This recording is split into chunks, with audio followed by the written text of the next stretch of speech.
सोचिए, एक ऐसी पॉलिटिकल पार्टी जिसका चुनाव आयोग में कोई नामो निशान नहीं है, जिसका चुनाव चिन्ह एक कीड़ा है, लेकिन फिर भी वो इंटरनेट पर देश की बड़ी बड़ी असली राजनीतिक पार्टियों को कड़ी टक्कर दे रही है। जी हाँ, आज के इस विश्लेषण में हम डीकोड करने वाले हैं कॉकरोच जनता पार्टी को। करते हैं।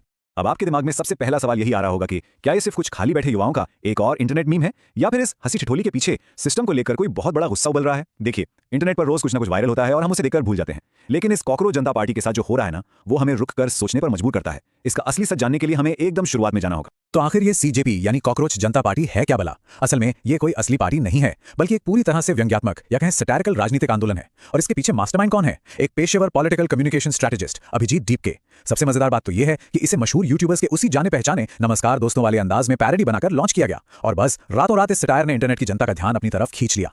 अब देखते हैं कि इस पूरे बवाल की शुरुआत आखिर कहां से हुई। सुप्रीम कोर्ट का ट्रिगर तो हुआ कुछ यूं था कि हाल ही में एक मामले की सुनवाई के दौरान भारत के माननीय मुख्य न्यायाधीश ने कॉकरोच शब्द का इस्तेमाल किया। उन्होंने ये शब्द बहुत ही स्पष्ट रूप से उन लोगों के लिए कहा था जो फर्जी डिग्री लेकर बैठे हैं और हमारे सिस्टम का गलत इस्तेमाल कर रहे हैं। उनका उद्देश्य सिर्फ व्यवस्था की उन कमियों और उन गलत लोगों को पॉइंट आउट करना। लेकिन भाई, इंटरनेट की दुनिया चीजों को अपने ही तरीके से देखती है, राइट? युवाओं के एक बड़े वर्ग ने इस कॉकरोच वाली टिप्पणी को सीधे तौर पर अपने अपमान से जोड़ लिया। उन्होंने इसे सिस्टम के फेल होने के प्रतीक के रूप में देखा, और यहीं से इंटरनेट के इस अनोखे विरोध का जन्म हुआ। इस टिप्पणी के जवाब में युवाओं ने खुद को ही कॉकरोच कहना शुरू कर दिया और एकदम तंज कसते हुए कॉकरोच जनता पार्टी खड़ी कर दी। मतलब देखे कि कैसे इंटरनेट पर एक छोटी सी बात एक पूरे डिजिटल मूवमेंट में बदल जाती है।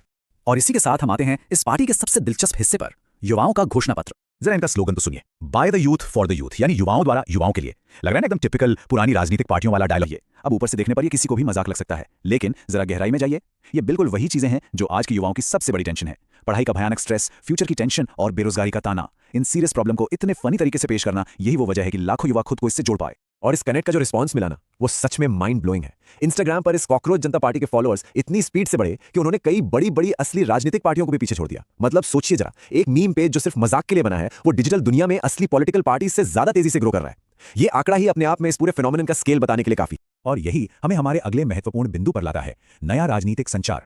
देखिए, एक तरफ वो हमारी पुरानी पारंपरिक राजनीति है, जहां सब कुछ बड़े बड़े मंचों, भाषणों और रैलियों तक ही सीमित रहता है, और दूसरी तरफ है आज की मॉडर्न पॉलिटिक्स, जो मीम कल्चर और सोशल मीडिया नैरेटिव से ड्राइव हो रही है। कॉकरोच जनता पार्टी का ये पूरा किस्सा हमें साफ साफ बता रहा है कि आज के डिजिटल युग में राजनीतिक बातचीत के बिल्कुल नए तरीके सामने आ रहे हैं। आज एक छोटा सा मीम या एक व्यंग्यात्मक पोस्ट लाखों लोगों का नजरिया बदलने की पावर रखता है। यहाँ सबसे बड़ा टेकअवे है डिजिटल एज का यूथ साइकोलॉजी। इसे समझना बहुत बहुत जरूरी है। ये पूरी घटना सिर्फ एक फेक पार्टी के बारे में नहीं है, ये हमें बताती है कि आज का युवा सोचता कैसे